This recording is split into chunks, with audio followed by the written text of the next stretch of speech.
ছেড়ে দিয়ে কাঁদে,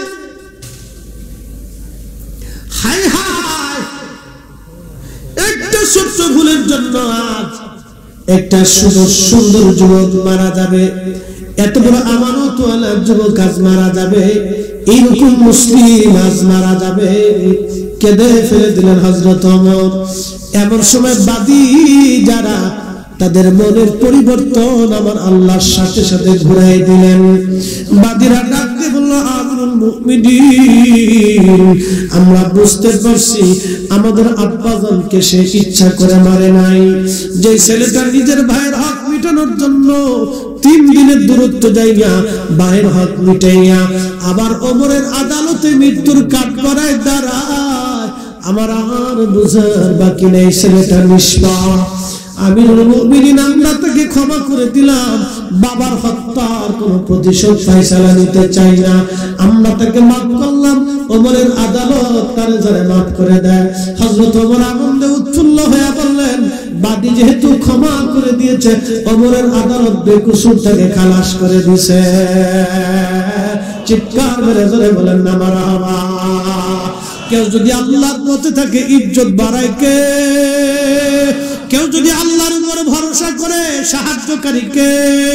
হাসবুনাল্লাহু নি'মাল ওয়াকিল, নি'মাল মাওলা ওয়া নি'মান নাসির।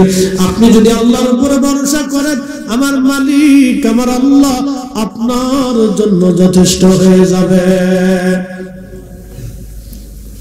ভালুকার মুসলমান, আমাদের উপর তো তেমন কোনো পরীক্ষা নাই। কালেমার জন্য মারধর লাঠি সাবর আমরা কিচ্ছু খাই নাই। এখানে আযান দিলেন, সুন্দর মসজিদ নামাজে দাঁড়াইছেন, কেউ এসে আপনাকে বাধা দেয় নাই। আপনি আযান দিলেন, কেউ আপনাকে বাধা দেয় নাই। আপনি মুসলমান পরিচয় দেন, কেউ আপনাকে বাধা দেয় না। রাষ্ট্রীয় পর্যায়ে কোনো বাধা নাই, কোন সংবিধানে, কোন আইনে, কোন সেকশনে, কোন অবস্থায় আপনার বাধা নাই। বিদেশ যাত্রায় আপনার বাধা নাই, নির্বিঘ্নে আপনি বিদেশ চলে যাচ্ছেন, বিমানে উঠতেছেন এক দেশ থেকে আর এক দেশে, আপনি মুসলিম, কোনো বাধা নাই।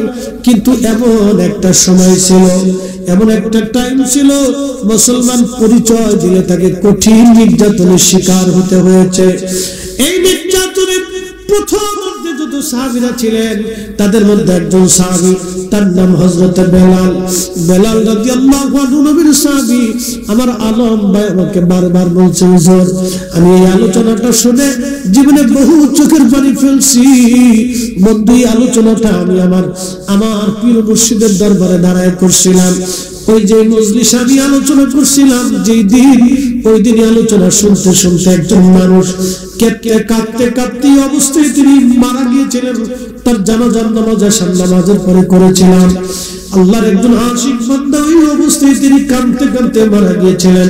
এই ওয়াজটা আমার জীবনের এক মকবুল ওয়াজ বাজার, আমি নিজে করি নাই, ঘটনাটা বাস্তব। আল্লামা ইমাম তাকিউদ্দিন সুফিয়া শিফা ও সাকাওয়াতের মধ্যে তিনি লিখেছেন, আল্লামা ইমাম শেখ আব্দুল হক মুহাদ্দিস দেহলভী মাদারিজুন নবুওয়াতের মধ্যে করেছেন। আল্লামা ইমাম আলমী সিরাতুল হালাবির মধ্যে লিখেছেন। হযরত আল্লামা ইমাম কিরমানি শরহে বুখারীর মধ্যে তিনি লিখেছেন। আল্লামা ইমাম সাফসুফি আশ-শিফাউস সাকামের মধ্যে তিনি বিস্তারিত লিখেছেন। অনেক সিরাতবিদ, তারিখবিদ তাদের নিজস্ব কিতাবগুলির মধ্যে এই ঘটনা বিরাট ভাবে তিনারা বর্ণনা করেছেন। আমি মুক্তাসার ভাবে ঘটনাটা উপস্থাপন করব। রাসূলের একজন সাহাবী বেলাল, নবীর আশিক। ও বন্ধু, ভালুকার মুসলমান, তিনি ছিলেন আফ্রিকার মানুষ। বর্তমানে কেনিয়া, ঘানা, ইথিওপিয়া, এই অঞ্চলটাকে আগে হাবশি বলা হতো, হাবশা। এই অঞ্চলের মানুষ ছিলেন বেলাল। চেহারা ছিল খুব কালো এবং নিগ্র। তিনি ছিলেন একজন কৃতদাস। আরবের জমিনে কৃতদাসদের কোনো মর্যাদা ছিল না, তারা শুধুমাত্র মানুষ রূপে মানুষ ছিল, তাদের কোনো দাম সমাজের মধ্যে ছিল না, স্রেফ তারা কৃতদাস। হযরতে বেলাল কৃতদাস হয়ে মক্কায় আসলেন। মনিবের নাম উমাইয়া। হাই হাই, খুবই মারাত্মক তার চরিত্র এবং খুবই ভয়ঙ্কর। সে ছিল রুক্ষ অন্তরের, কিন্তু অনেক সম্পদের মালিক। কৃতদাস বেলাল রাদিয়াল্লাহু আনহু যখন তিনি মক্কায় আমার নবী কালেমার দাওয়াত দিলেন। হযরত বেলাল রাদিয়াল্লাহু আনহু কালেমা পড়লেন, আমার নবীকে দেখে তিনি কালেমা শিখে নিলেন, কালেমা পড়ে নিলেন, মুসলমান হয়ে গেলেন। মনিবুর মায়া যখন জানলো বেলাল কালেমা পড়ে মুসলমান হয়েছে, হায় হায় কঠিন অত্যাচার শুরু হলো বেলালের উপরে। আমি সেই বর্ণনাগুলি আপনাদের সামনে তুলে ধরতে বড় কঠিন। এতই নির্যাতন বেলালের জীবনে, একদিন না দুই দিন না, কালেমার জন্য এই জমিনে সবচেয়ে বেশি দীর্ঘদিন যিনি অত্যাচার সহ্য করেছিলেন তিনি নবীর সাহাবী বেলাল। পিঠের চামড়াগুলি উঠল, হায় হায় এমন কঠিন পরিণতি, গলার মধ্যে রশি বেঁধে বেঁধে মক্কার অলিগলি দিয়ে বেলালকে টানা হতো। প্রচন্ড গরম আর বালু আর পাথরের আঘাতে ফুসকা পরে পরে শিলে শিলে চামড়াগুলি উঠে যেত বেলালের। ঔষধ দেওয়া হতো না, কোনো চিকিৎসা করানো হতো না। ওই অবস্থায় বেলালের শরীরে চাবুক দিয়ে পিটানো হতো, চামড়া গোশতগুলি ফেটে ফেটে রক্ত পড়ত।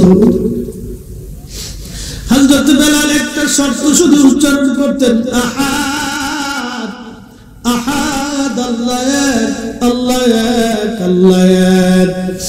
কুল হুয়াল্লাহু আহাদ, আল্লাহুস সামাদ, লাম ইয়ালিদ ওয়া লাম ইউলাদ ওয়া লাম ইয়াকুল লাহু কুফুওয়ান আহাদ। আল্লাহ এক বলে বেলাল কাঁদতেন, উনাকে ধরে নিয়ে মরুর মধ্যে নিয়ে যাওয়া হতো। ওনার শরীরের মধ্যে পাথর চাপা দিয়ে বালুর মধ্যে রেখে চলে আসা হতো। প্রচন্ড গরম, বালিগুলি শরীরের মধ্যে পরে পরে ফুসকা করে ঘা হতো। ওই ঘায়ের মধ্যে বেলালকে বেত্রাঘাত করা হতো, ফিনকি মেরে রক্ত পড়তো। বেলাল সহ্য করতে না পারে একদিন ডাক ডাকা, মনি তুমি আমাকে একবারে জানে ধরে ফেলে দাও, আমি বেলালের আর সহ্য হয় না। মনিব ডাক ডাকা, বেলাল রে, কালেমা যদি ছাড়িস তোকে আমরা মুক্ত করে দেব। বেলাল ডাক ডাকায়, মনিব রে, জীবনে কলিজার মধ্যে যে কালেমা ঢুকাইছি, যে রাসূল ঢুকাইছি, যে ঈমান ঢুকাইছি, জীবন চলে যাবে, ঈমান যাবে না। চিৎকার করে ধরে বলবেন কি আল্লাহু আকবার, আর জোরে বলে যাবে কি আল্লাহু আকবার। হায় হায় হায় হায়, রাসূল দেখে বেলাল এমন প্রেম নবীর অন্তরে, নিজের অন্তরের ভিতরে রাসূলের মহব্বত, ঈমানের মহব্বত, কালেমার মহব্বত এমন ভাবে নিয়েছিল, জীবন চলে যায় কিন্তু ঈমান ছাড়ে না। মাসের পর মাস, দিনের পর দিন, মাসের পর মাস, দিনের পর দিন কঠিন কষ্টে মাঝে মধ্যে একেবারে অজ্ঞান হয়ে পড়ে থাকতেন।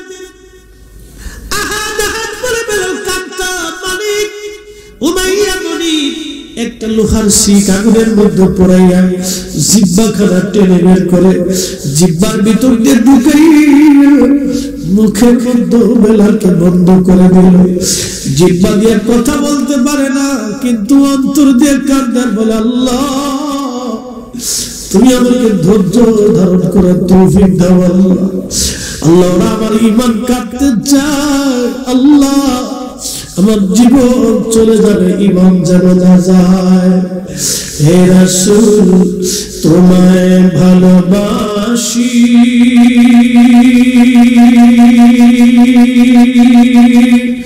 অন্তরে শুধু মুখে নয়, জান্নাতের আশায় নয় হে রাসূল, জাহান্নাম কেউ বলি না।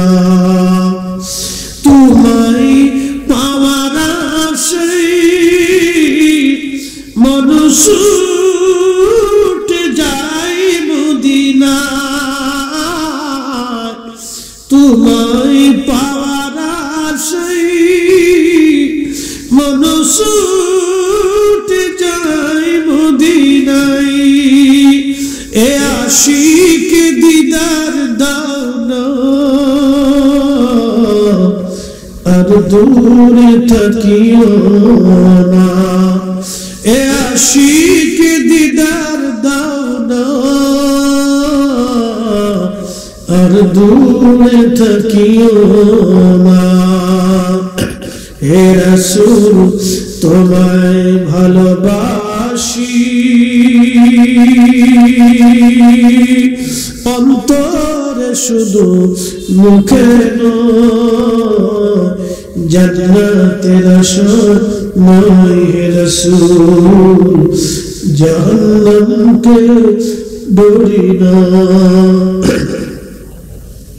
জান্নাতের আশা নয় হে রাসূল, জাহান্নামকে ডরি না। হে রাসূল তোমায় ভালোবাসি, অন্তরে শুধু মুখে নয়, জান্নাতের আশা নয় হে রাসূল, জাহান্নামকে ডরি না।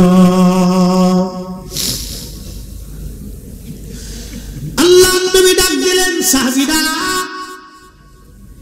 আমার বেলালকে কঠিন অত্যাচার করা হয়, তোমরা কি কেউ বেলালকে মুক্ত করতে পারো? যে বেলালকে আযাদ করবা আমি জান্নাতের গ্যারান্টি দিলাম। আবু বকর বলল হুজুর আমি যাচ্ছি। 40,000 দিরহাম দিয়ে বেলালকে কিনে আনলেন, 1-2 টাকা না, 40,000 দিরহাম নবীজি কিনে আনে আযাদ করে দিলেন। আল্লাহ নবী হিজরত করে মদিনায়, বেলালও মদিনায় চলে গেল। আযান পরিবর্তন হলো, এখন মসজিদের মধ্যে যে আযান দেন, এই আযানটা আল্লাহ নবীকে স্বপ্নের মাধ্যমে দেয়া হয়েছিল। নবীদের স্বপ্ন ওহী, নবীদের স্বপ্ন দলিল। এই আযান যখন আসছে আল্লাহ নবী বললেন সাহাবীরা আমার বেলাল কই? লাব্বাইক ইয়া রাসূলুল্লাহ। বেলাল তুমি আযানের বাক্যগুলি শিখো, আজকে থেকে তুমি মসজিদে নববীর মুয়াজ্জিন। একসাথে করে বলবেন আল্লাহু আকবার। ইমাম হলো আমার নবী, মুসল্লি সাহাবীরা। জমানার শ্রেষ্ঠ যুগ, নবীর যুগের চাইতে শ্রেষ্ঠ কোনো যুগ নাই।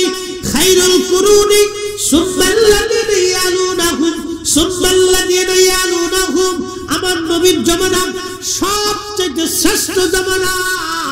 নবীর জমানার চাইতে শ্রেষ্ঠ জমানা আর নাই। আমার নবীর যুগ শ্রেষ্ঠ যুগ, ওই যুগের ইমাম নবী, মুসল্লি সাহাবীরা। আচ্ছা বলেন আমার নবীর চাইতে বড় ইমাম দুনিয়াতে আর আছে? আর কি হবে? সাহাবীদের মতো এত বড় শ্রেষ্ঠ মুসল্লি দুনিয়াতে কি আর কোনোদিন হবে? কোনোদিন ছিল না, না, না। আমার নবী সাহাবীদের মতো শ্রেষ্ঠ সাহাবী মুসল্লি আর দুনিয়াতে নাই। ওই মসজিদের ইমাম নবীজি মুয়াজ্জিন বেলাল শিক্ষাগত যোগ্যতার জন্য না, অর্থ সম্পদের জন্য না, বংশকালীনের জন্য না, সুন্দর লাহানের জন্য না, একটা মাত্র কারণ কালেমার জন্য। রাসূলুল্লাহর মহব্বতে বেলাল পিঠের চামড়া দিল, গোশত দিল, একবারে শরীর দিয়ে দিল, জীবনের একটা পাঠ দিয়ে দিল, কত রক্ত ঝরাইলো বেলাল, তারপরও কালেমা ছেড়ে দেয় নাই। আল্লাহ রাসূলের প্রতি মহব্বতের কারণে আমার আল্লাহর পছন্দের মুয়াজ্জিন বেলাল, আমার নবীর পছন্দের মুয়াজ্জিন বেলাল। কিয়ামতের ময়দানে আল্লাহ তার বেলালকে দিয়ে আযান দেওয়াবে, জান্নাতের ভিতরে বেলালকে দিয়ে আল্লাহ আযান দেওয়াবে। চিৎকার মেরে ধরে বলবেন আল্লাহু আকবার। আল্লাহ নবী মেরাজে জান্নাতে যায়, দেখলো বেলাল। আরো জোর কিতু দাস জান্নাতে যায়, দেখে বেলাল আগে আগে এসে বললেন বেলাল রে জান্নাতে তোমাকে আগে আগে দেখলাম, কি আমল করো? বলে হুজুর ওযু গেলে ওযু করি আর 2 রাকাত নামাজ। মারহাবা বলবেন? অনেকে পেশাব করে তো পানি নেন, ওযু তো আরো করে। ওযু গেলে ওযু রাখবেন, ওযু গেলে ওযু করবেন, এই আমলটা সারা জীবন যেন থাকে। ওযু গেলে ওযু করবেন, এই আদত করে নেবেন, অভ্যাস করে নেবেন। ওযু গেলে ওযু করবেন, ওযু গেলে ওযু করবেন। ঘরে ফিরবেন ঘুমানোর আগে ওযু, ঘুম থেকে উঠে ওযু, বাথরুম পেশাবখানা থেকে এসে ওযু, গোসলখানায় গেলে অজু, কাক বা সিঁড়ি আসলে ঘরে আসলে অজু, হাত মুখ তো ধুতেই হবে, সাথে অজুটা করে ফেলবে। আল্লাহ কবুল করুক না, সকলে বলে না আমিন। কষ্ট হচ্ছে? বেলালের জীবনের শেষ অংশটুকু আপনাদের সামনে উপস্থাপন করি। ইশকে রাসূলের একজন দেওয়ানা মানুষ ছিল, আশিক রাসূল সাহাবী ছিলেন বেলাল। আহা, হযরত বেলাল রাদিয়াল্লাহু তাআলা আনহু তিনি মসজিদে নববীর মুয়াজ্জিন হলেন। দীর্ঘদিন আযান দিতেন, আযান দিতেন, আযান দিতে দিতে দিতে দিতে নবী দেখতে দেখতে কলিজাতে এত পরিমাণে মহব্বত আসলো যে জুদা হতে পারতেন না। প্রিয় নবীজির ইন্তেকাল হলো। সারা মদিনার মানুষ সাহাবীরা বিমর্ষ, খুব ক্রন্দনরত, চিন্তিত। মদিনা একবারে শূন্য হয়ে গেল, মদিনার হালতটা একবারে করুণ হয়ে গেল। ঘরে ঘরে কান্না, খাওয়া দাওয়া বন্ধ হয়ে গেল। রাসূল করিমের একটা উট ছিল, নাম ছিল কাসওয়া। আল্লাহু আকবার। এই উটটা 3 দিন পর্যন্ত কোনো খাবার খাই নাই, পানিতে মুখ লাগাই নাই, শুধু কাঁদতো। আপনারা দেখবেন উট যখন কাঁদে তখন মানুষের মতো আওয়াজ হয়। 3 দিন পর্যন্ত সে কাঁদছে, তার কান্না কেউ বন্ধ করতে পারে নাই। আহা, রাসূলের মুহাব্বতটা এতই জটিল ছিল, একটা উট, একটা প্রাণী সহ্য করতে পারে নাই, একটা প্রাণী সহ্য করতে পারে। কাসওয়ার সহ্য করতে পারে নাই। নবী সাহাবী বেলাল কি করে সহ্য করবে এই মহব্বত? হযরতে নবীজির ইন্তেকাল হয়ে যাওয়ার পরে বেলাল ডেকে বলল, সাহাবীরা রে, আমি আর কোনদিন আযান দেব না, আমার নবী নাই, আমি কারে আযান শোনাবো? তারিখের মধ্যে আসছে নবীর ইন্তেকালের পরে বেলাল আর আযান দিলেন না, আযান বন্ধ করে দিলেন। তিনি আর আযান দিতে পারতেন না, তার খুব কষ্ট হতো, তিনি আযান দিতে চাইলেন না। সাহাবীরা অনুরোধ করার পরেও তিনি আযান দিতে পারেন নাই। দীর্ঘদিন আযান দেন না বেলাল, কষ্ট হয়। আপনারা দেখবেন সন্তান যদি মারা যায়, মা সন্তানের বিছানা ধরে ধরে কাঁদে। মা যদি মারা যায়, যে সন্তান মাকে খুব ভালোবাসে দেখবেন মায়ের চশমা ধরে ধরে কাঁদে, মার বিছানায় বসে বসে কাঁদে, মার স্মৃতিগুলি মনে করে করে সন্তান কাঁদতে থাকে। মায়ের কবর দেখে সন্তান কাঁদে, সন্তানের কবর দেখে মা কাঁদে, মার সহ্য হয় না। আল্লাহর নবীর আশিক বেলাল এতই নবীকে ভালোবাসতেন, মসজিদে নববীর দিকে তাকাইলে বেলাল কাঁদতো, রওজা শরীফ দেখলে কাঁদতো, মিম্বার শরীফ রিয়াদুল জান্নাহ দেখলে বেলাল কাঁদতো, হুজরা শরীফের দিকে তাকায় কাঁদতো। নবীজির স্মৃতিগুলি দেখে দেখে বেলাল কাঁদতে লাগলো। এমন একটা পরিস্থিতি বেলালের আর সহ্য হয় না। আবু বকরকে ডাক ডাক, আবু বকর আমার বিদায় দাও, আমার আর সহ্য হয় না, মদিনায় থাকতে পারি না।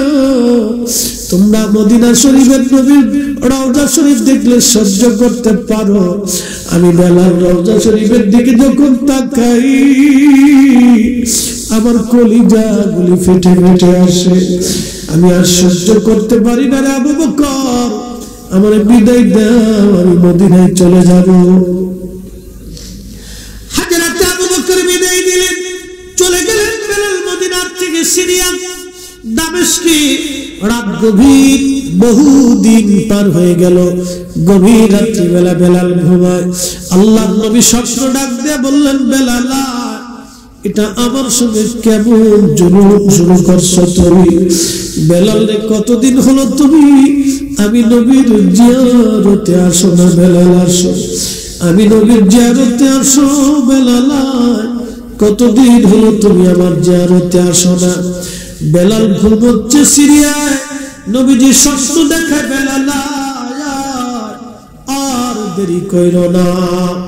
বেলালের মতো আশিক যদি আমরা হইতাম, বেলালের মতো আশিক যদি আমরা হইতাম এ দুনিয়ায় নবীর দেখা পাইতাম এ দুনিয়ায় নবীর দেখা পাইতাম।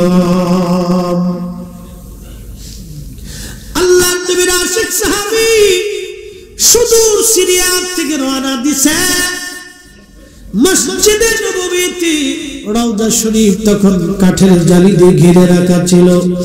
নবীর পাগল সাহাবী তাহাজ্জুদের সময় মদিনায় এসে পৌঁছাইলেন। রওজা শরীফের কাঠের জালি মুবারকের সঙ্গে মাথা ঠেকাইয়া বেলাল বসে বসে কাঁদে আর বলল, ইয়া রাসূলুল্লাহ, আপনি আমাকে আসতে বলেছিলেন, গোলাম আপনার কদমে হাজির হয়ে গেছে। আপনি আমাকে আসতে বলেছিলেন, আমি আসছি। নবী গো, আপনি আসতে বলেছিলেন, আমি আসছি। হাজির হতে বলেছিলেন, আমি বেলাল হাজির হয়েছি। আল্লাহ নবীর দরবারে রওজা মুবারকের পাশে বসে বসে বেলাল কাঁদতেছে। নতুন মুয়াজ্জিন এসে দেখলো নবীর মুয়াজ্জিন বসে বসে কাঁদে। এমন সময় ডাকতে বলল, নবীর সাহাবীরা শুনছো, নবীর মুয়াজ্জিন বেলাল ফিরে আসছে। বেলাল সারা মদিনার ভিতর থেকে সাহাবীরা আওয়াজ শুনে বের হয়ে আসছে। বেলাল বলে আসছে। বেলাল একসাথে জোরে বলবেন কি আল্লাহু আকবার। নবীর মুয়াজ্জিন বেলাল আসছে। বেলাল সাহাবীরা এসে মসজিদে নবী ভরে গেল। সাহাবীরা বলে, বেলাল রে, যে লাহান দিয়ে নবীর আযান শুনাইতো ওই লাহান দিয়ে একটা বার আপনার আযান শুনাই দাও। যে লাহান দিয়ে নবীর আযান শুনাইতা ওই লাহান দিয়ে আপনার আযান শুনাই দাও। আমরা একসাথে বলি না মারহাবা? একটু দরুদ শরীফ পড়ি, আল্লাহুম্মা সাল্লি আলা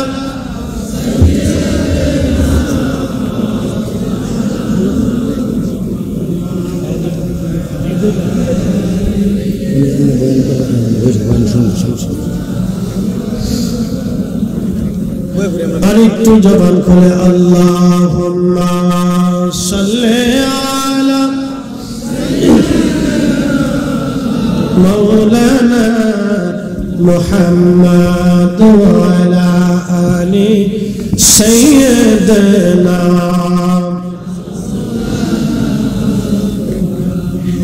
তুমি মোদের আশার আলো, তাই তো তোমায় বাসি ভালো বলেন।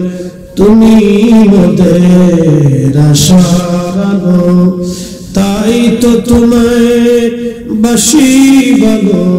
হৃদয় নবীর ফুলদানিতে, হৃদয় নবীর ফুলদানিতে গেঁথে রেখেছি প্রেমের মালা। ইয়া রাসূলুল্লাহ, ইয়া হাবিবাল্লাহ, ইয়া রাসূলুল্লাহ। আমরা সবাই বলি মারহাবা। আমাদের মাননীয় প্রধান অতিথি বন্ধু আমার খুব মনোযোগ দিয়ে আসেন, আমি সেই ঘটনার দিকে যাই। হযরত ওমর বিচার করতেন। ওনার একটা পার্লামেন্ট, একটা সুপ্রিম কোর্ট ছিল। সুপ্রিম কোর্টের নাম মসজিদে নববীর বারান্দা। এখনকার বর্তমান সময়ের মতো এত উকিল নাই, এত অ্যাডভোকেট নাই, এত ব্যারিস্টার নাই, এত জজ নাই, এত ম্যাজিস্ট্রেট নাই। সব হযরত ওমর বিচারক বসে গেলেন মসজিদে নববীর বারান্দা। আল্লাহু আকবার। পৃথিবী উল্টে গেল, ওমরের বিচার কোনদিন পরিবর্তন হতো না। একবার জোরে বলা যাবে কি আল্লাহু আকবার। তেলের গাড়ি তেলে চলে,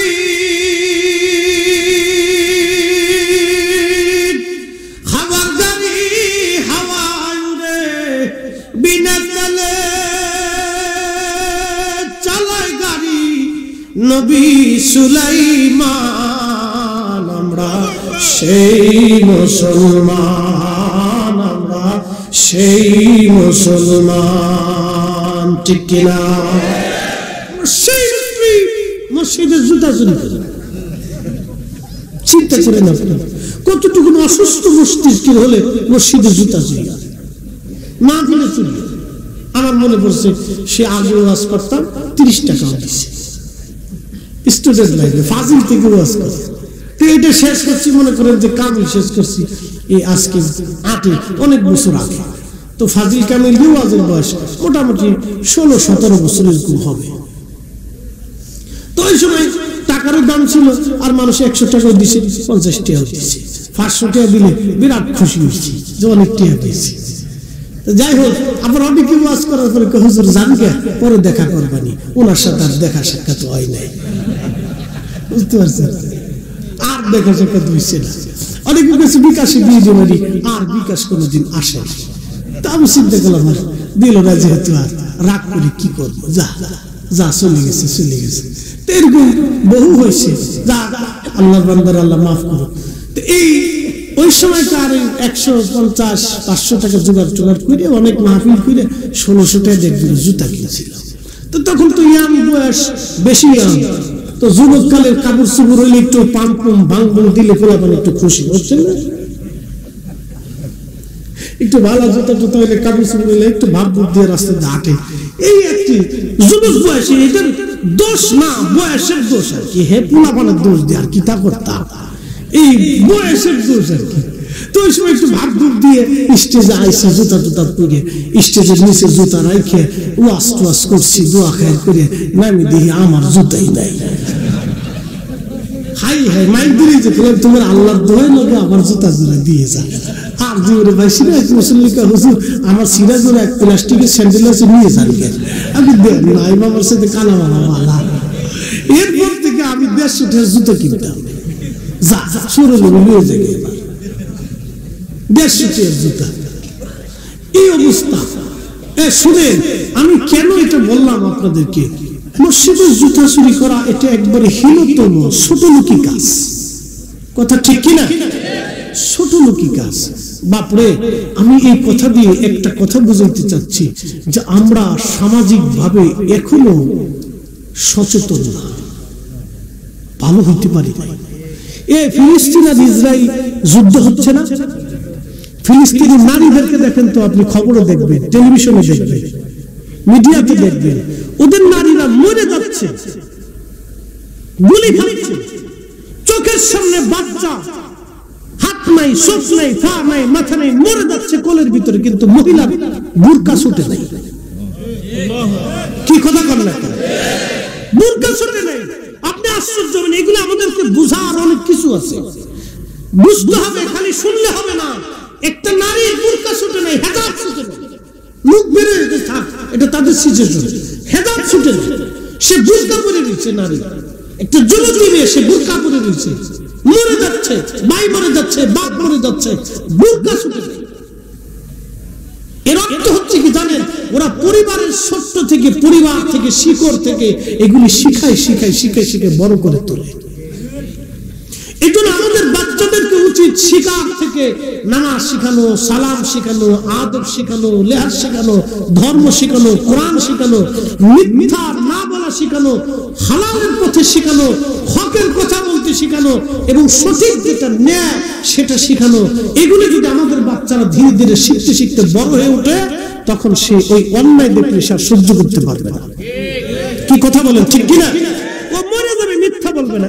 আপনি দেখেন জাপান, ওরা অধিকাংশ বৌদ্ধ নাস্তিক, চীন বৌদ্ধ নাস্তিক, এই অস্ট্রেলিয়া, ইউরোপ, ওদের বাচ্চারা, ওদের মায়েরাও ল্যাংটা হয়ে থাকে, অর্ধলঙ্গ, বাচ্চারাও অর্ধলঙ্গ, ওদের পুরুষটা অর্ধলঙ্গ, বিয়ের আগেও বাচ্চা কাচ্চা হয়, ওদের শিশু সামাজিকতা যেটা, এটা বলতে ওর ধর্মকর্ম তেমন ওরা এটাকে প্রাধান্য দেয়।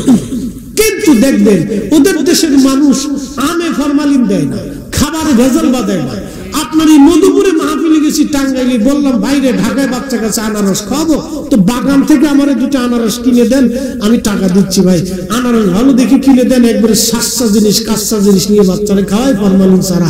হুজুর লাভ নাই, ঢাকারটাও যা বাগানেরটাও তা।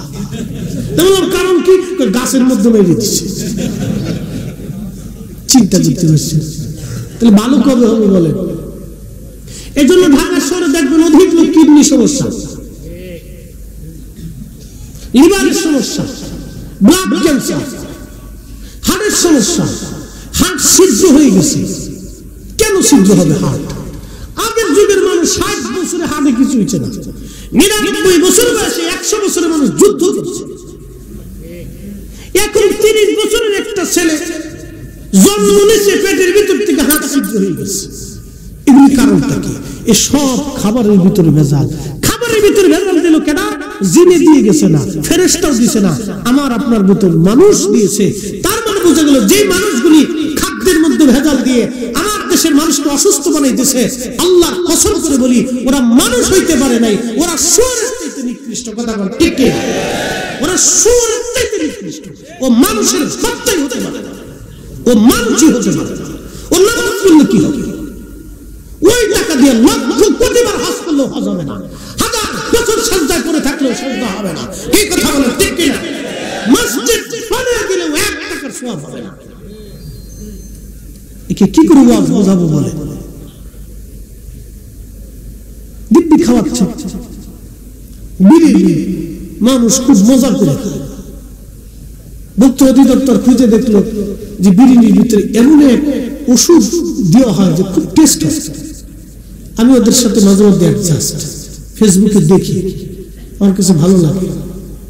দেখলাম এই সব করে ধরে নিয়ে আসছে, দাঁড়া আপনারা তো বিড়ির ভিতরে দেন, এগুলি বিষ, তো আপনাদেরকে দেই, আপনারা খান। কেন আমরা খাবো না? নিজেরা যেহেতু খেতে চান নাই বিষ, মানুষকে খাওয়ান কি করে? আপনারা মানুষ না চান। এদেরকে উচিত হলো 3 রাস্তার মোড়ে, গুলিস্তানের মোড়ে, যাত্রাবাড়ির মোড়ে এনে কায়দা মতো জাঙ্গিয়ে করাইয়া ওর পাশা ফেসাইয়া সিটকিরির কষা দিয়ে কায়দা মতো খালি পিটিয়ে তোমার পিঠের সামরা উঠাইতে। হাজার হাজার মানুষ দেখবে, দেখার পর এগুলি শিক্ষা। এগুলি মানুষ হইতে পারে না, কখনই ও মানুষের কাতারেই পড়ে। আমার ঢাকাতে, আমার এলাকায় 5 ওয়াক্ত নামাজ পড়ে, আশ্চর্য হবে তার হোটেলে গরুর গোশের বদলে কুত্তার গোশত চালাই দিচ্ছে। আপনি কল্পনা করতে পারবেন এরা মানুষ হয় কি করে? চলতেছে ও মনে করতেছে আমি লাভ করি। এই যে আপনাদের এলাকার থেকে মুরগি যায় না ভাই, ঢাকা যাইতে যাইতে অনেক মুরগি মরে যায়। এই মুরগি কম দামে কিছু হোটেল কিনে নিয়ে যায়। আউযুবিল্লাহ না বিসমিল্লাহ না, মুরগি হারাম। ওটা সুন্দর করে ফ্রাই ট্রাই করে একবারে আপনার ওইটা চালাই দিচ্ছে। যারা কিনতেছে তারা তো জানে না, কিন্তু যে বিক্রি করতেছে সে তো মুসলিম। বলেন তো ওই টাকা দিয়ে সে গরু কিনে খাবে, খাসি কিনে খাবে, বাজার করে খাবে, হালাল না হারাম? না একসাথে বলে আরো জোরে। ওই টাকা দিয়ে হজে চলে যাবে, হজ হবে? হ্যাঁ জোরে বলেন হবে? এই তো বুঝে গেছে, বুঝে গেছে। ভালুকার মুসলমান হযরত ওমর রাদিয়াল্লাহু আনহু মসজিদে নববীতে বসে আছে। ঠিক এমন সময় লোকেরা একটা যুবককে ধরে নিয়ে আসছে, সুদর্শন যুবক। লোকেরা বলল আমিরুল মুমিনিন তার ফয়সালা করে দেন, সে আমাদের বৃদ্ধ বাবাকে হত্যা করেছে, মার্ডার করছে। ইচ্ছা করে যদি আপনি নিরপরাধ কোন মানুষ মেরে ফেলে দেন, কোরআন বলে মান কাতালা নাফসান বিগাইরি নাফসিন আও ফাসাদিন ফিল আরদি ফাকান্নামা কাতালান নাস জামিআ।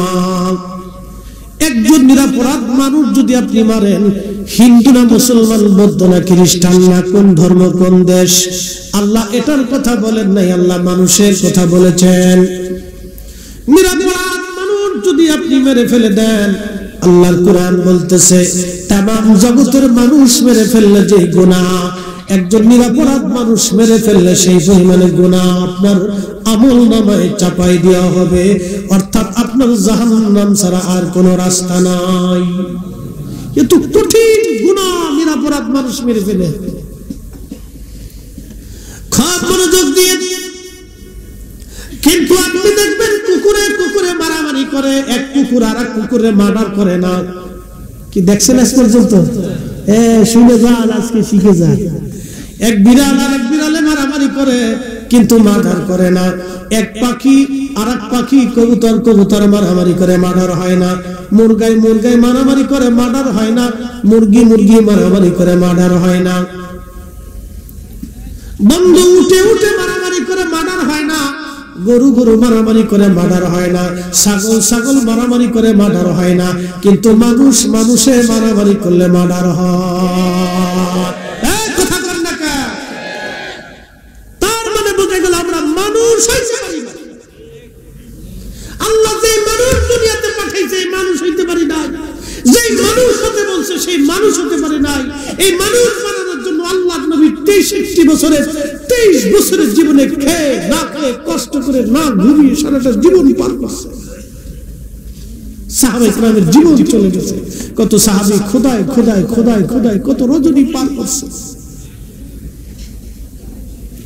আমি নবী না মানিলাম, কি যে ভুল করিলাম, ভস্মে ঢালিলাম ঘি,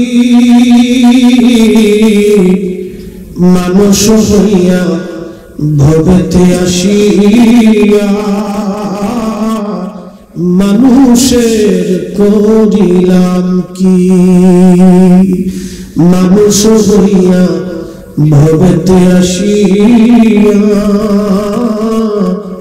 মানুষের করিলাম কি। হযরত ওমর মসজিদে নববীতে জিজ্ঞেস করলেন লোকেরা, যুবককে কেন ধরে নিয়ে আসছো? আমিরুল মুমিনিন সে হত্যা করেছে, আমাদের বৃদ্ধ বাবাকে মেরে ফেলছে, আমরা হত্যার বিচার চাই, রক্তের বদলে রক্ত চাই, হত্যার বিনিময়ে আমরা হত্যা চাই। হযরত ওমর বললেন, যুবক তুমি কি বৃদ্ধ লোককে মার্ডার করছো, হত্যা করছো? যুবক ডাকতে বলল, আমিরুল মুমিনিন আমি মিথ্যা বলবো না, আমার একটা শখের উট ছিল, উটের একটা বাচ্চা, ছোট্ট বাচ্চা, আমি খুব তারে ভালোবাসি। দেখবেন ছোট্ট গরুর বাচ্চা হলে সুন্দর হলে মালিক তার গলার মধ্যে ঝুনঝুনি বেঁধে দেয়, বাচ্চা দৌড়াদৌড়ি করে লাফালাফি করে, মালিকের মনে ভালো লাগে। আসে না আদরের বাচ্চা? তো ওই উটের বাচ্চা খুব আদরের, ও খুব আদর করে পালে খাওয়ায়। বলতেছে আমিরুল মুমিনিন, আমার এই উটের বাচ্চাটা ওই বৃদ্ধের খেজুর বাগানে চলে যাওয়ার পরে বৃদ্ধ বাচ্চাটাকে তাড়ানোর জন্য একটা পাথর নিক্ষেপ করেছিল, পাথরটা আমার উটের চোখের মধ্যে লেগে চোখ বের হয়ে গেছে। আমি এটা সহ্য করতে না পেরে আমি বৃদ্ধকে শাস্তি দেওয়ার জন্য আমি একটা পাথর নিয়ে আমি তার মাথা বরাবর মারছিলাম। আমি ইচ্ছা করে হত্যা করি নাই, ভুলবশত হত্যা হয়ে গেছে। ওই পাথরের আঘাত সহ্য করতে না পেরে বৃদ্ধ মারা গেছে। হযরত ওমর বললেন, যুবক তোমার কর্তৃক যেহেতু হত্যা হয়েছে, মার্ডার হয়ে গেছে, অতএব আল্লাহর আইন অনুযায়ী তোমাকে মৃত্যুদণ্ড প্রদান করা হবে। তখন যুবক বলল, আমিরুল মুমিনিন আল্লাহর বিধানে যদি আমার মৃত্যুদণ্ড হয় আমার কোনো আফসোস নাই, আমি আল্লাহর আইনকে মাথা পেতে মেনে নিলাম। একবার জোরে বলা যাবে কি মারহাবা?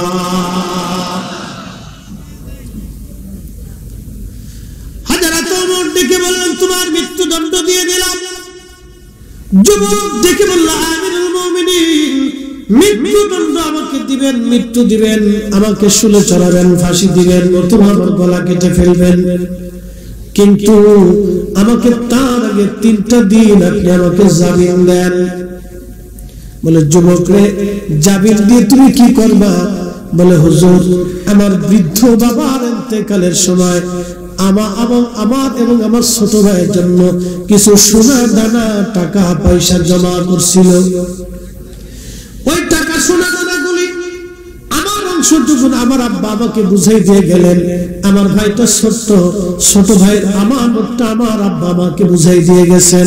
আমি আমার ছোট ভাইয়ের আমানত একটা সিন্ধুকের মধ্যে করে মাটির মধ্যে পুঁতে রাখছি, ও বড় হলে ওই সম্পদগুলি ওকে আমি বুঝাই দেব। হুজুর, আজকে যদি আপনি আমাকে হত্যা করেন তাহলে আমার ছোট ভাইয়ের আমানত নষ্ট হয়ে যাবে। আপনি আমাকে 3 দিনের বিদায় দেন, যাইতে আসতে 2 দিন, মাঝখানে একটা দিন আমি আমার ভাইয়ের সব আমানতগুলি বুঝাইয়া আমি আপনার আদালতে আবার ফিরে আসবো। একবার জোরে বলা যাবে আল্লাহু আকবার। আল্লাহর কোরআন বলিয়া আইয়ুহাল্লাযীনা আমানুত্তাকুল্লাহা হাক্কা তুকাতিহি ওয়া লা তামুতুন্না ইল্লা ওয়া আনতুম মুসলিমুন।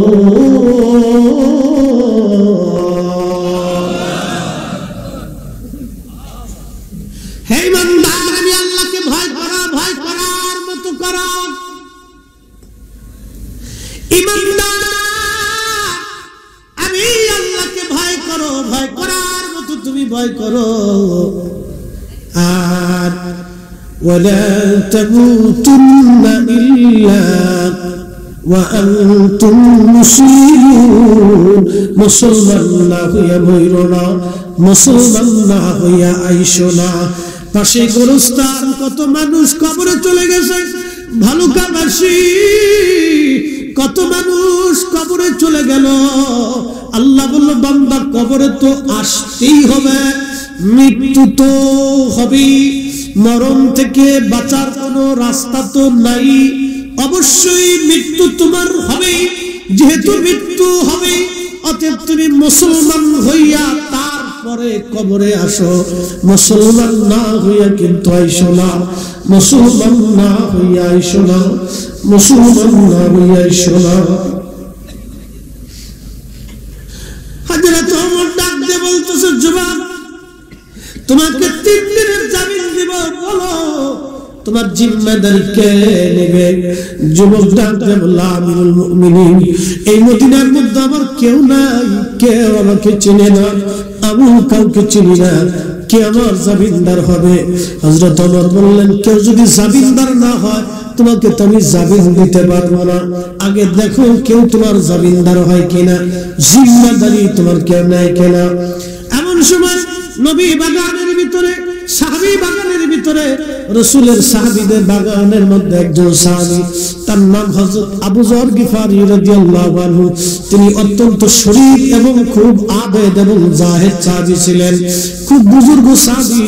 সাহাবীদের মধ্যে তিনি বুজুর্গ সাহাবী ছিলেন, দুনিয়া বিরাগী সাহাবী। ওই যুবক ডাকতে বলল, হুজুর, আমার 3 দিনের জিম্মাদারি হযরত আবু যর গিফারি তিনি নেবেন। আবু যর, আপনি কি যুবকের জিম্মাদারি নেবেন? হযরত আবু যর বললেন, যান, আমি এই যুবকের জিম্মাদারি নিলাম, আপনি তাকে 3 দিনের জামিন দিয়ে দেন। হযরত ওমর তাকে 3 দিনের জামিন দিয়ে দিলেন। যুবক চলে গেল। 3 দিন পরে আবার আদালত বসছে। হযরত ওমরের মসজিদ নববীর বারান্দায় আসরের নামাজের পরে বসে আছেন, লোকজন বসে আছে, বাদীরা বসে আছে, আবু যর গিফারি দাঁড়ানো, সাহাবায়ে কেরাম উপস্থিত। যুবক কি ফিরে আসবে কিনা? সূর্য ডুবার আগে ফিরে আসতে হবে, যদি না আসে তাহলে এই হত্যার দিয়াত এবং জামিনদারের উপর বর্তাবে, এই বিচারটা জামিনদারের উপর চলে যাবে। হযরত সাহাবায়ে কেরাম দাঁড়ায় দাঁড়ায় কান্দে। আজকে একজন যুবকের জন্য আজকে নবীর একজন ভদ্র আবিদ জাহিদ সাহাবী আজ মারা যাবে। কারণ পৃথিবী উল্টে যাবে, হযরত ওমরের বিচার পরিবর্তন হবে না। চিৎকার মেরে ধরে বললেন, আল্লাহু আকবার। কিয়ামতের মাঠে আল্লাহর আদালতে আল্লাহর আরশ, আল্লাহর ছায়া ছাড়া আর কোনো ছায়া নাই। সেই দিন আল্লাহ পাক ওই ব্যক্তিকে আরশে আল্লাহর নিচে জায়গা করে দিবে, যে দুনিয়ার মধ্যে ন্যায় বিচার করত, দুনিয়ার মধ্যে ন্যায় বিচার করত, দুনিয়ার মধ্যে যারা ন্যায় বিচার করত, আল্লাহ তাদেরকে আরশে আল্লাহর নিচে জায়গা করে দিবে। আর যারা দুনিয়াতে অন্যায় বিচার করছে, স্বজন প্রীতি করছে, টাকা নিয়ে বিচার করে দিছে, কিয়ামতের ময়দান তাদের ভয়াবহ বড় কঠিন। ইন্না বাতশা রাব্বিকা লাশাদীদ, আল্লাহর ধরা বড় শক্ত ধরা রে, আল্লাহর ধরা বড় শক্ত ধরা। মৃত্যু থেকে কেউ যেমন বাঁচতে পারে নাই, হাসর থেকেও আল্লাহর আদালত থেকে নিষ্কৃতির সুযোগ নাই।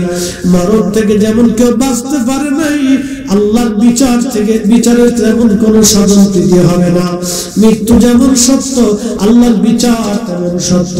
মৃত্যু যেমন সত্য, কবরের জিন্দেগি তেমন সত্য। মৃত্যু যেমন সত্য, হাসরের মাঠ তেমন সত্য। মৃত্যু যেমন সত্য, আল্লাহর আদালত তেমন সত্য। কথা কর ঠিক কিনা? বিশ্বাস আসেনি? 100% পিওর এবং শিওর বিশ্বাস করে কবরে যাবে, কোন সুযোগ নেই। পৃথিবী উল্টে যাবে, তো আকাশ ভেঙে যাবে, তো আল্লাহর সমুদ্রগুলি শুকিয়ে যাবে, আল্লাহর ফয়সালার কোনো পরিবর্তন হবে না। লা তাবদীলা কালিমাতিল্লাহ, আল্লাহর কালামের কোনো পরিবর্তন সংযোজন বিয়োজন নেই। ইন্নাকা লা তুখলিফুল মিআদ, আল্লাহর ওয়াদার কোনো খেলাফ নেই, আল্লাহর ওয়াদার কোনো খেলাফ নেই, আল্লাহর ওয়াদার কোনো পরিবর্তন নেই। আল্লাহ যা বলছে তাই হবে। কথা বলে ঠিক কি? কষ্ট হচ্ছে? আর একটু চলবে, একসাথে বলি তো আল্লাহু আকবার। একবারে বেশি কষ্ট দিব না, আর একটু শুনে বুঝে যাবে। হযরত ওমর রাদিয়াল্লাহু আনহু বসে আছে, সূর্য আকাশ পশ্চিমে হেলে ডুবে কুসুম বর্ণ ধারণ করছে, ডুবে যাচ্ছে। সাহাবী کرام বলতেছে, বাদী তোমরা তোমাদের মামলাকে উঠিয়ে দাও, আজকে ওমর কিন্তু ফয়সালা পরিবর্তন করে দিবে। ওই যুবকের ফয়সালাটা নবীর একজন মাসুক সাহাবী, আশিক সাহাবীর উপরে বর্তায় যাবে। তোমরা মামলাটা উত্থাপন করো, তোমরা ক্ষমা করো। বাদীরা বলে, না, বাবার হত্যার ফয়সালার জন্য দাঁড়িয়েছি, মামলা উত্থাপন হবে না, কোনো ক্ষমা হবে না আজকে। সাহাবা کرام কেঁদে ফেলে দিলেন, আহা, যুবক তো ফিরে আসবে না, একটা আত্মা শুকরা ছেলে, এটা কি আর ফিরে আসে? কিছুক্ষণ পরে দেখা গেল যুবকটা খুব দ্রুত গতিতে দৌড়াইয়া হাঁপাইতে সাহাবা کرامের মজলিসে এসে সালাম প্রদান করলো। একসাথে বলা যাবে আল্লাহু আকবার। তেলের গাড়ি তেলে চলে, হাওয়ার গাড়ি হাওয়ায় উড়ে, বিনা তেলে চালায় গাড়ি নবী সুলাইমান। আমরা সেই মুসলমান, আমরা সেই মুসলমান। লা ইলাহা ইল্লাল্লাহ, জোরে লা ইলাহা ইল্লাল্লাহ, লা ইলাহা ইল্লাল্লাহ, না না জোরে লা ইলাহা ইল্লাল্লাহ, লা ইলাহা ইল্লাল্লাহ, লা ইলাহা ইল্লাল্লাহ, লা ইলাহা ইল্লাল্লাহ, মুহাম্মাদুর রাসূলুল্লাহ সাল্লাল্লাহু আলাইহি ওয়াসাল্লাম। সাহাবীদেরকে সালাম দিল যুবক, আসসালামু আলাইকুম ওয়া রাহমাতুল্লাহি ওয়া বারাকাতুহু। আমিরুল মুমিনিন, আমি আমার সময় নির্দিষ্ট টাইমে আপনার আদালতে হাজির হয়েছি। ওগো আল্লাহর নবী সাহাবী আবু যর গিফারি, আপনি মাফ করে দিবেন। আজকে 3টা দিন আপনাকে পেরেশানির মধ্যে লাগছি। আমিরুল মুমিনিন, আল্লাহর ফয়সালা অনুযায়ী আপনি আমার ফয়সালা করেন। আমি আল্লাহর আইনে মাথা নত করছি। হযরত ওমর চোখের পানি ছেড়ে দিয়া কান্দে আর বলে, আজ এত ভালো ছেলেটা মারা যাবে। আমার জীবনে এমন আমানতদার ছেলে পাই নাই, এই যুবক বয়সে এত বড় আমানতদার। আল্লাহর নবী বললেন, কিয়ামতের পূর্ব সময় 72টা আলামত হবে, তার ভিতরে একটা আলামতের নাম আদাউল আমানা, আমানতের খেয়ানত বাড়বে, আমানতের খেয়ানত বাড়বে, আমানতের খেয়ানত বাড়বে। বাংলাদেশে বহু মসজিদের কমিটি মসজিদের টাকা চুরি করে খাইয়ে ফেলাই দেয়। কয়েকদিন আগে খবর দেখলাম এক ক্যান্ডিডেট দাঁড়াইছে, ক্ষমা করবেন কোন রাজনৈতিক বিষয় আমার ওয়াজ না, ক্যান্ডিডেট দাঁড়াইছে, সে ভোটাভুটি করবে, কিন্তু মসজিদের টাকা চুরি করে সে তার ঋণ পরিশোধ করছে। এই ক্যান্ডিডেটটা যদি অর্থমন্ত্রী বানাই দেওয়া যায়, বাংলাদেশের সব এমপি মন্ত্রী জুতা চুরি করে খাবে। কত খারাপ করছে ঈশ্বরে ভোটে করেছে। চিন্তা করেন তো, মসজিদের টাকা চুরি করে তার ঋণ পরিশোধ করছে, কত বড় ডাকাত। ও আল্লাহ খোদার প্রতি কোন ইমানে কিচ্ছু নেই। আমি এটা বুঝাচ্ছি কেন, আমি এটা বুঝাইতেছি এই জন্য, সেক্টর এটা আল্লাহর ঘর। আপনি বাকি সেক্টর আলাদা দেখেন, ব্যবসা, বাজার ঘাট, ব্যবসা বাণিজ্য, অর্থনীতি, কোম্পানি, সরকারি বেসরকারি, যেটা দেখেন এটা আলাদা।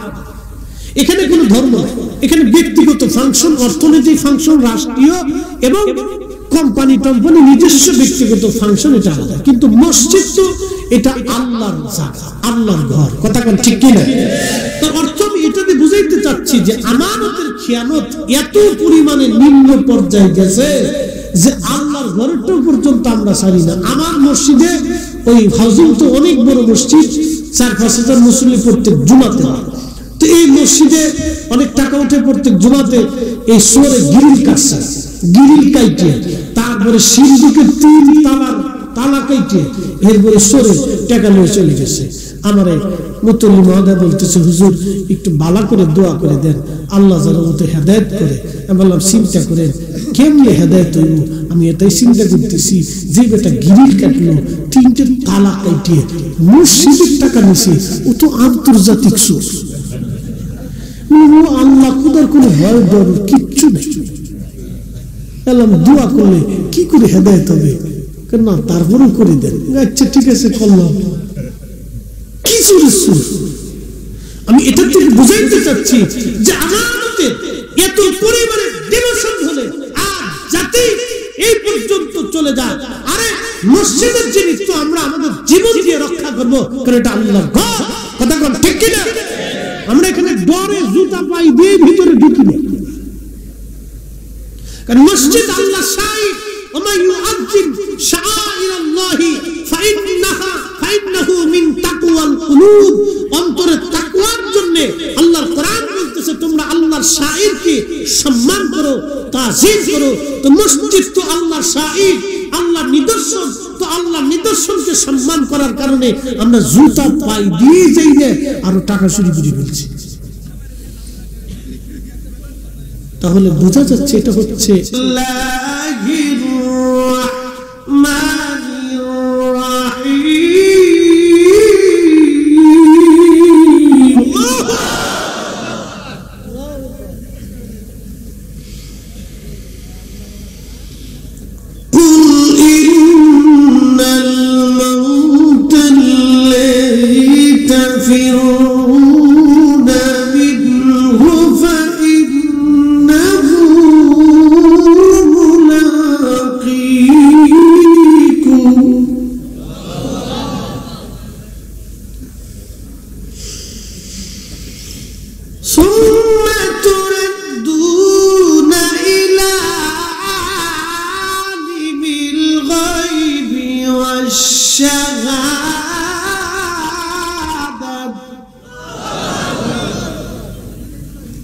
কালামগুলি কার? কোন কি সন্দেহ আছে? এই যে আল্লাহর কথা আজও পর্যন্ত কেউ ভুল ধরতে পারছে? একটা কথা মনে রাখবেন, কোন আল্লাহ পাক বলতেছেন ইন্নাল মাউতাল্লাযী তাফিরুনা মিনহু। হাবিব আপনি বলে দেন আপনার উম্মত আর আমার বান্দারা মৃত্যু থেকে পালানোর চেষ্টা করে। আমরা সবাই মৃত্যু থেকে পালানোর চেষ্টা করি। গভীর রাত্রি আমরা গাড়ি নিয়ে চলি, তো পাগল রাস্তায় থাকে, হরন দিলে পাগল সরে যায়। পাগলও মৃত্যু থেকে পালানোর চেষ্টা করে। মানুষের রোগ হয়, ডাক্তার দেখানোর জন্য বাংলাদেশের সবচেয়ে ভালো ডাক্তারের শরণাপন্ন হয়, মৃত্যু থেকে পালানোর চেষ্টা করে। কিন্তু আদৌ পর্যন্ত যারা চিকিৎসা বিজ্ঞানের জনক ছিল, সেও কি মৃত্যু থেকে বাঁচতে পারছে? পালাইতে পারছে? আগামীতে কি আমাদের সুযোগ টুজুর কোন সিস্টেম আছে? কোন সুযোগ নেই। একদিন মাটির ভিতরে হবে ঘরে মন আমার, কেন বান্দ দালান ঘর। সবাই বুঝি, কিন্তু তারপর আমরা অন্যায় করি।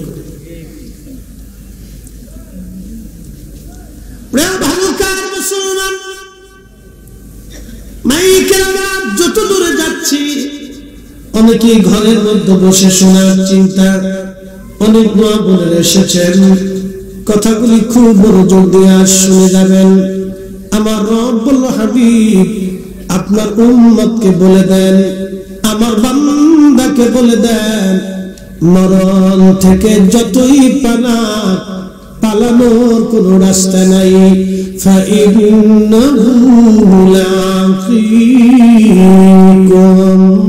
মরণ তার সাথে মোলাকাত করবে, মরণ তার সাথে মোলাকাত করবে, মরণ তার সাথে মোলাকাত করবে। পাশে গুরুস্থান, কত মানুষ কবর দেশে চলে গেছে, আর কোনদিন তারা ফিরে আসে নাই। এই শহরের, এই দেশের যিনি সবচাইতে যারা অনেক বড় বড় ধনাঢ্য ধনী, তাদের অধিকাংশ মানুষের কবর হয় বনানী গুরুস্থান অথবা গুলশান বনানী আর আজিমপুর বলেন, এই দুটি গুরুস্থানে ধনী ব্যক্তিদের গুরুস্থান কবর বেশি হয়।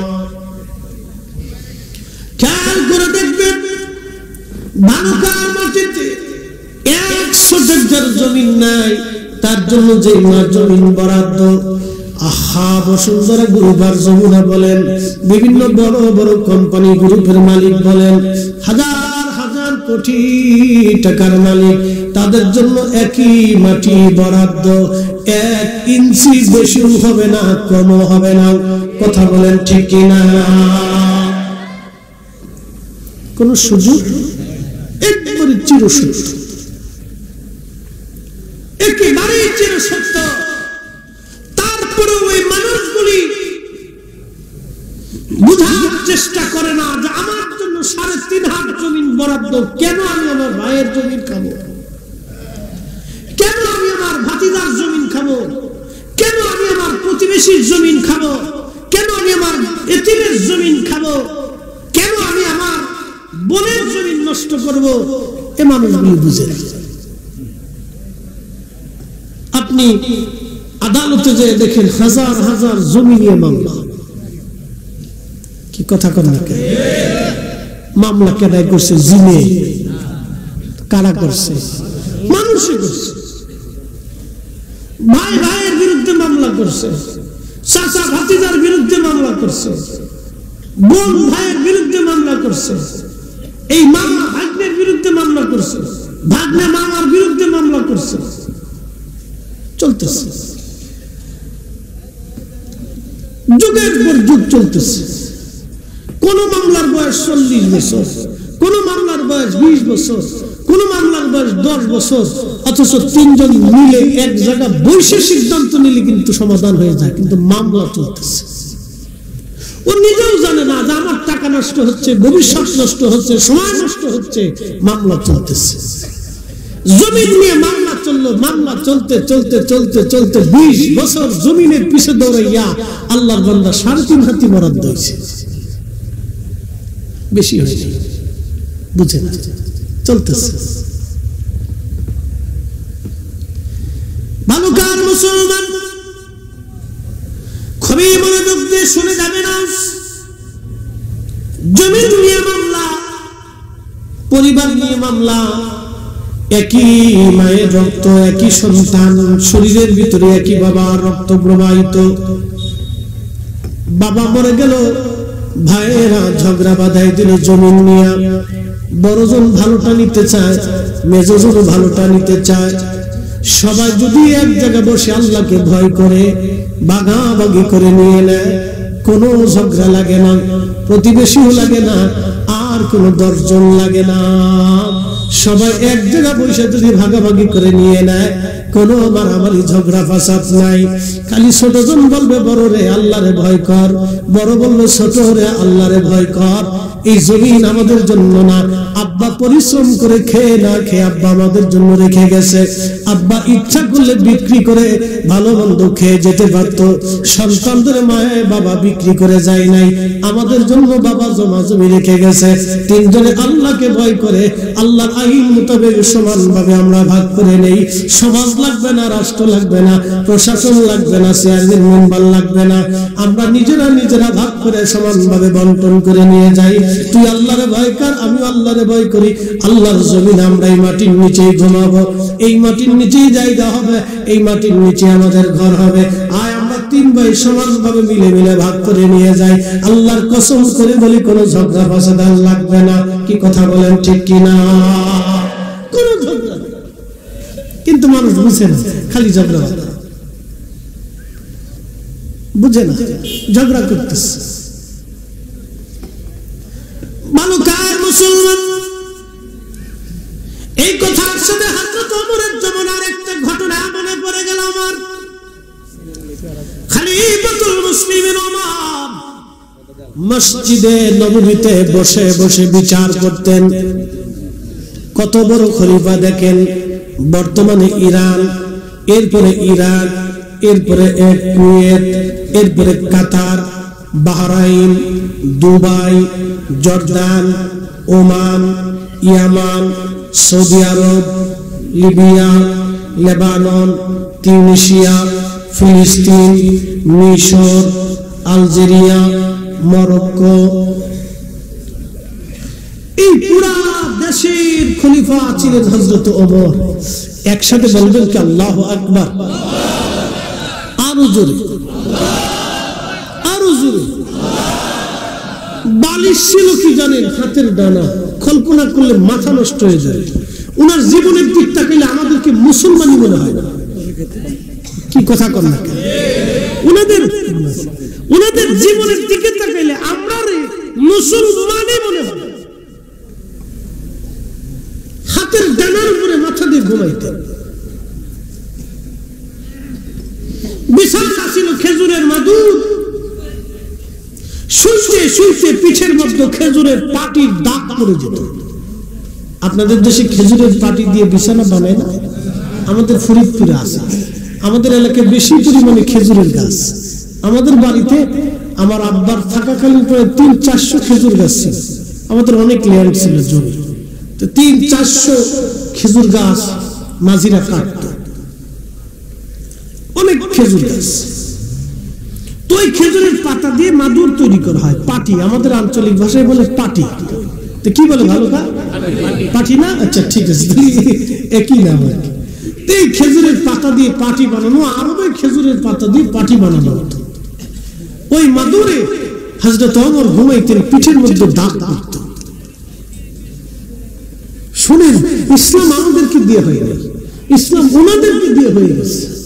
কি কথা কন না? ঠিক কিনা? ইসলাম ওনাদেরকে দিয়ে হয়ে গেছে, আমাদেরকে দিয়ে ইসলাম হয় না। আমাদেরকে দিয়ে দিন ওনারা দিয়ে গেছে। আল্লাহ রাসূল এই জন্য বলেন, ফাআলাইকুম বিসুন্নতি ওয়া সুন্নাতিল খুলাফায়ে রাশিদিন আল মাহদিন। তোমরা আমার সুন্নাহ মানবে, আমার পরে আমার খুলাফায়ে রাশিদিনের সুন্নাহ মেনে চলবে। একসাথে বলবেন মারহাবা। কিছু সময় দোয়া যাবে ইনশাআল্লাহ, সারা রাত বলেন না ইনশাআল্লাহ। থাকা লাগবে না, নেকি হয়ে গেছে। আল্লাহ কিন্তু কিপটে না, আল্লাহ দিতে চায়, বান্দা নিতে চায়। এই যে মসজিদ, জুমার দিনে মুসল্লি কেউ নামাজ শুরু হইলে কিছু মুসল্লি দৌড়ায়, ডোন্ট মাইন্ড। কিছু কিছু মুসল্লি দৌড়ে আসে, এরা চিন্তা যে এই টাইম 5 দুনিয়ার সব কাজ ছেড়ে দিয়ে এরপরে মসজিদে ঢুকে। আর আল্লাহ বলছে ইদা নুদিয়া লিস-সালাতি মিন ইয়াউমিল জুমআহ ফাসআউ ইলা যিকরিল্লাহি ওয়া দারুল বাই'। বেচা বিক্রি ছাড়ো, সংসার ছেড়ে দাও, বাণিজ্য ছেড়ে দাও, দোকান ছেড়ে দাও, কৃষি খামার ছেড়ে দাও, গাড়ি চালান ছেড়ে দাও, ব্যবসা ছাড়ো, চাকরি ছাড়ো, সব কিছু থেকে জুদা হও। জুদা হয়ে আল্লাহর স্মরণে তুমি জুমা আদায় করার জন্য মসজিদে চলে আসো। আল্লাহ রাসূল বলেন, উম্মত তোমরা যদি মসজিদে আগে আগে আসো, সুন্দর পোশাক পরে নীরবে বসে যাও, ইমাম সাহেবের সামনে বসো, কথাগুলি শুনো, খুতবা শোনো, খুব আদব লেহাজের সাথে নামাজ আদায় করো, আবার হেঁটে হেঁটে বাড়ি চলে যাও। প্রত্যেক কদমে কদমে কদমে কদমে, প্রত্যেক পায়ে পায়ে পায়ে পায়ে আল্লাহ 1 বছর নফল রোজা এবং নফল নামাজের নেকি লিখে দেবে। কিন্তু আমরা আসি পরে যাই আগে, আসি পরে যাই আগে। আবার অনেকে আসলে মসজিদের এই কোনায় গল্প, ও কোনায় গল্প, ও কোনায় বসে মিটিং সিটিং চলতেছে। আবার কেউ মসজিদের কোনাও বসে বাস হাসি তামাশা চলতেছে। নেভার, কখনোই না। মসজিদ কার ঘর? ভিতরে আইন চলে কার? না, জোরে বলে একসাথে বলে। মক্কার ইমাম যদি ঘোষণা দেয় যে আমরা সারা পৃথিবীর সব মুসলমান আগামী জুমা শনিবারে পড়ব, পড়বেন? জোরে জোরে জোরে পড়বেন? তাহলে এটা মক্কার ইমামের আইনে চলে না, এটা চলে আল্লাহর আইনে। বাংলাদেশের প্রধানমন্ত্রী যদি ঘোষণা দেয় যে ফজরের নামাজটা আমরা জোহরের নামাজের সময় পড়ব, বাংলাদেশের কোন মুসলমান কি মানবে? কারণ এটা প্রধানমন্ত্রীর আইনে চলে না, এটা আল্লাহর আইনে চলে। শোনেন, এই 4 দেওয়ালটা, এখানে কোনো রাষ্ট্রীয় আইন চলে না। আপনি ঠিক বললেন ঠিক, না ঠিক বললেন ঠিক। এই 4 দেওয়াল, মসজিদের এই 4 দেওয়ালের ভিতরে রাষ্ট্রের কোন আইন চলে না, এটা একবারে সিফ আল্লাহর আইন চলে। কার আইন? যারা বলেন কার আইন? আল্লাহর আইন চলে। এখানে আর কার আইন চলে না, এখানে সিফ আল্লাহর আইন চলে। মনোযোগ দিবেন, শুধু এইটুকুন জায়গা না, সারা পৃথিবীর সৃষ্টি আল্লাহর আইনে চলে। সূর্য উদিত হয়ে পশ্চিম আকাশে ডুবে যায়, এটা কি জাতিসংঘের আইনে? কার আইন? এখন শীতকাল, কি কাল? বাংলাদেশের সব বিজ্ঞানী যদি বলে না এটা শীতকাল না, এটা গরমকাল, তাহলে পাবলিক বলবে বিজ্ঞানী সব অজ্ঞানী হয়ে গেছে, এরা সব পাগল হয়ে গেছে। শীতও বুঝে না, গরমও বুঝে না। সবাই যদি চেষ্টা করে তো শীতকে চেঞ্জ করার কোন সুযোগ আছে নাই। আজকে কিন্তু শীত কম, আজকে শীত কম। যিনি কমাইলেন তিনি কে? দুদিন পরে আবার কাপুরে শীত আসতে পারে, যিনি বাড়ান তিনি কে? শোনেন, শীত কমানো, বাড়ানো, বৃষ্টি আসা না আসা আল্লাহর হাতে। এগুলি সব আমাদের উপকারের জন্য আল্লাহ করে। ভালো মুসলমান, শীতের পরে আসবে বসন্ত, বসন্তের পরে বর্ষা, গ্রীষ্ম, গ্রীষ্মের পরে বর্ষা, শরৎ, হেমন্ত। এই কালগুলির পরিবর্তন হয়, ঋতুর পরিবর্তন হয়। এগুলি আমাদের হাতে নাই, এগুলি আমার আল্লাহর আইনে চলতে থাকে। পৃথিবীর মধ্যে 4 লক্ষ প্রজাতির জীব আছে, আর সৃষ্টির মধ্যে 18,000 আলম আছে। একটা আলমকে একটা বিশ্ব বলা হয়, একটা জগৎ বলা হয়। আল্লামা ইমাম মুল্লা আলী কারি মক্কি আল মাউরিদুর রাবি ফি মাউলিদিন নবীর মধ্যে লেখেন, আল্লাহ সৃষ্টির মধ্যে 18,000 আলম আছে। এই দুনিয়া একটা আলম। আমরা যেই জগতের মধ্যে আগে ছিলাম, মায়ের পেটের মধ্যে যে ছিলাম, বলেন মায়ের পেটের মধ্যে একটা সন্তান বড় হয়। আল্লাহ বলেন, আল্লাযী খালাকাকা ফাসাওয়াকা ফাআদালাক। তুমি কিচ্ছু ছিলে না, আমি আল্লাহ তোমাকে সৃষ্টি করলাম, তোমাকে সুঠাম করলাম, তোমাকে শক্তি দিলাম, তোমাকে আমি ক্ষমতা দিলাম, তোমাকে আমি সুঠাম করলাম, সৌন্দর্য দিলাম। ফি আইয়ি সূরাতিন মা শাআ রাক্কাবাক।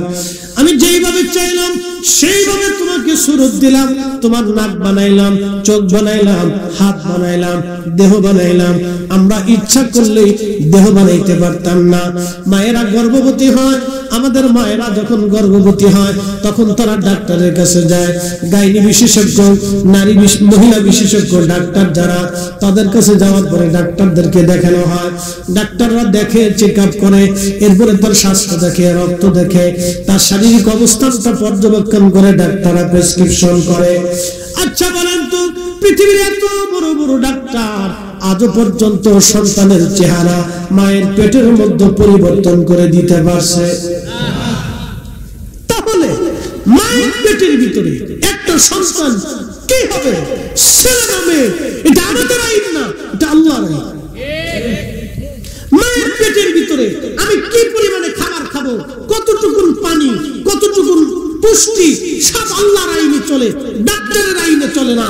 তার অর্থ হচ্ছে আমার সৃষ্টি, আমার সব আল্লাহর আইনে, জমিন আল্লাহর আইনে, পৃথিবী আল্লাহর আইনে, আমি আল্লাহর আইনে, আমার জিন্দেগি আল্লাহর আইনে, আমার কাজকর্ম সব হবে আল্লাহর আইনে। কথা বলেন ঠিক না বেটা? আচ্ছা, যদি আপনাদেরকে শুয়োর জবাই করে সুন্দর করে ফ্রাই ট্রাই করে একবারে বিরিয়ানি রান্না করে সামনে আইনে যদি বলা হয়, বা আপনাদের জন্য ওই বাগানের ঝোর জঙ্গলের পুরো তাজা তাজা শুয়োর, খুব নাদুস টুকুর শুয়োর জবাই করে কালা ভোনা করে বিরিয়ানি করে আনছে, আপনারা খান, আপনারা কি খাবেন? কারণ কি? জোরে বলেন, কে হারাম করছে? আল্লাহর আইনে আপনি শুয়োরের গোশত খাবেন না, কারণ আল্লাহ হারাম করছেন, খাবো না। কথা ঠিক কি না? তাহলে শুয়োরের গোশত যদি হারাম হওয়ার কারণে আল্লাহর আইনে আপনি না খান, সুদের টাকা দিয়ে গরুর গোশত আল্লাহর আইনে হালাল না? জোরে জোরে জোরে জোরে জোরে জোরে জোরে একসাথে একসাথে বলে, ঘুষের টাকা দিয়ে খাসির গোশত আল্লাহর আইনে হালাল? জোরে বলে। এটাও যেমন হারাম, ওটাও তেমন হারাম। যদি বুঝে থাকেন তাহলে বুঝে বাড়ি যাওয়াটাই বুদ্ধিমানের কাজ। বুঝতে হবে আপনাকে। জীবনে কোন বাবা মরে গেলেও দেবেন, কারণ না, অসম্ভব, আমার মেয়েটা একা যেতেই পারে না, কারণ নিরাপত্তা নেই। এর অর্থ কি জানেন? আমরা এখানে মানুষ হইতে পারি নাই,